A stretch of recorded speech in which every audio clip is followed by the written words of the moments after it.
Indian news में आपका स्वागत। मैं शबीर खाना ये दिखाते हैं आज की इस खबर को। श्रमजीवी संगठन की हजारों महिलाएं व पुरुष आज विकासगढ़ अधिकारी पंचायत समिति में धरना आंदोलन किया।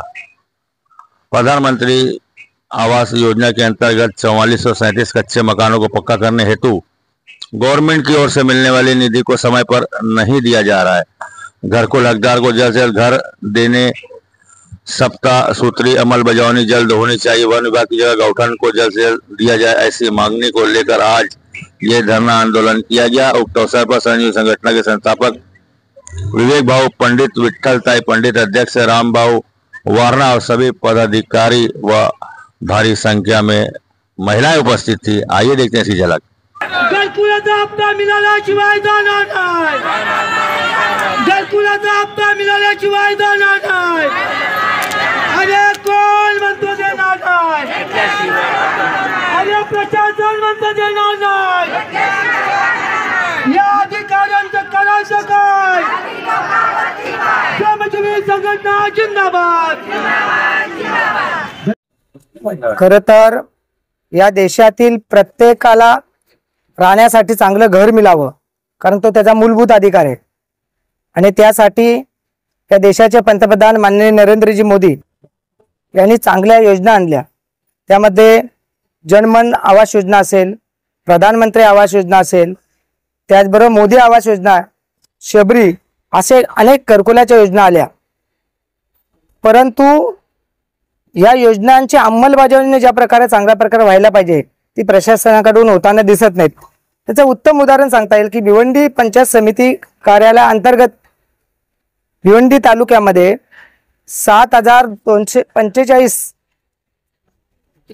लोकांना घरकुल मंजूर झाले 2024-25 या वर्षामध्ये।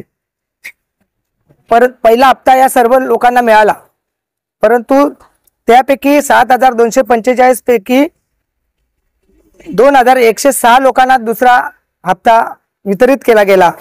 5136 लोकांना अजूनपर्यंत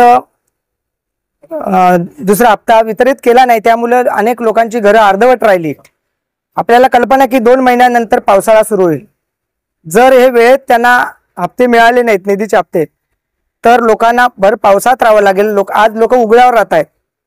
श्रमजीवी संघटनेने अनेक वेळा किंवा हे जे हक्कदार आहेत त्यांनी घरकुल हक्कदार यांनी अनेक वेळा प्रशासनाकडे मागणी केली, परंतु इथलं प्रशासन काही लक्ष देत नाही।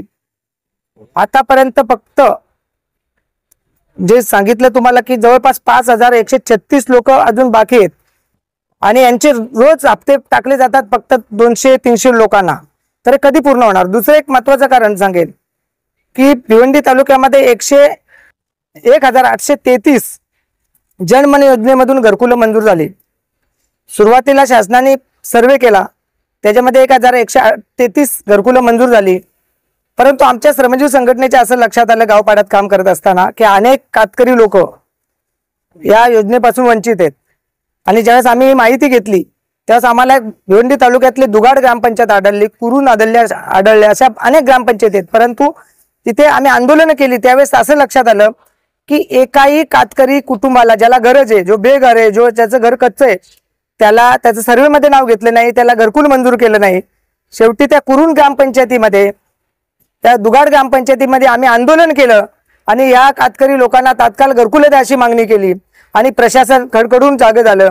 या जिल्ह्याचे मुख्य कार्यकारी अधिकारी अतिशय चांगला माणूस आहे, त्यांनी ताबडतोब आमच्या आंदोलनाची दखल घेतली आणि त्यांनी तात्काळ प्रशासनाला आदेश दिले की जे जे कातकरी लोक जे घरकुलापासून वंचित आहेत त्यांचा तात्काळ सर्वे करा। आणि तुम्हाला खरं वाटणार नाही, भिवंडी तालुक्यामध्ये 2040 लोकांचा सर्वे करणं बाकी होता।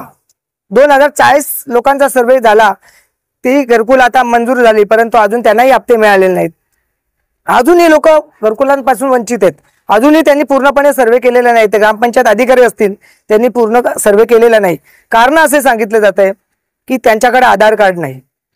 खरं तर महाराष्ट्र शासनाने पूर्वी जे जातीचे दाखला असेल, रेशन कार्ड असेल, विविध ज्या योजना असतील, विविध दाखले असतील, ते काढून देण्याची जबाबदारी महसूल विभागाकडे होती, परंतु ते आता ग्रामपंचायत ग्राम विकास विभागाकडे दिलेले आहे। खरं तर एक जातीचा दाखला काढणं, जॉब कार्ड काढणं, आधार कार्ड काढून देणे ग्रामपंचायत अधिकाऱ्याचं काम आहे, परंतु त्यांनी ते केलं नाही आणि त्यामुळे अनेक लोक आजही घरकुलापासून वंचित आहेत. आज आम्ही प्रमुख आमच्या अशा मागण्या आहेत की ज्यांचे घरकुल मंजूर आहेत त्यांना तात्काळ त्यांचा दुसरा हप्त्याचा निधी वितरित करावा.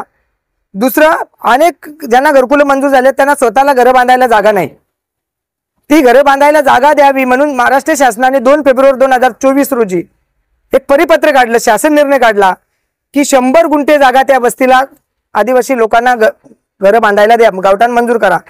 तेही गावठाण अजून एकाही ग्रामपंचायतीने मंजूर केलेले नाही किंवा प्रस्ताव शासनाकडे पाठवलेले नाहीत. मग लोक घरकुल बांधणार कुठे? म्हणजे त्याची अंमलबजावणी झालेली नाही, ती तात्काळ करावी. गावठाणाची प्रस्ताव तात्काळ पाठवावेत आणि मंजूर करावेत. आणि जे घरकुल ज्यांना मिळायला पाहिजेत, ज्यांचे आधार कार्ड काढलेले नाहीत, ते सप्तसूत्री कार्यक्रम महाराष्ट्र शासनाने ग्रामविकास विभागाकडे दिलेले, तो तात्काळ त्यांनी त्याची अंमलबजावणी करावी.